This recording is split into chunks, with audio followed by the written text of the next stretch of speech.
tem muita gente também que passou mês. Vai jogar?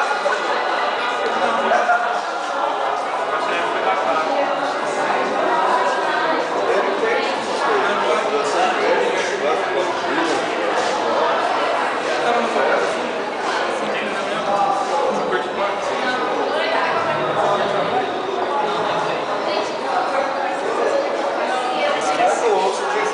Pessoal, só avisando, voltou pra 23G. Não sei porquê, mas voltou. Tá.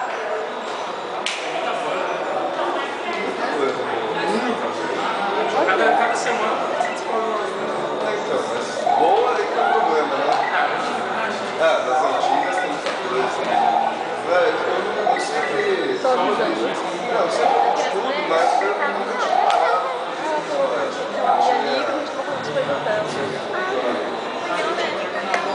Isso, eu chamo.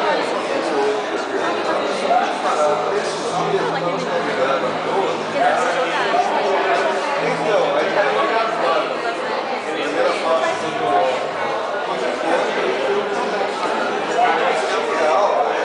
É que você vai se avisar o pai.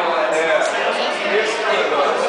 Ele é muito Gente, último dia hoje. Agora o álbum inteiro. Não, então, depende. É isso mesmo. Tem que estar na vibe. Tipo 2001.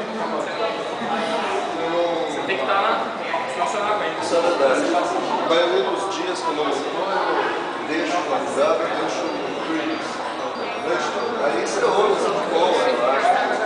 Se você não tiver na vibe do Big Fuzz,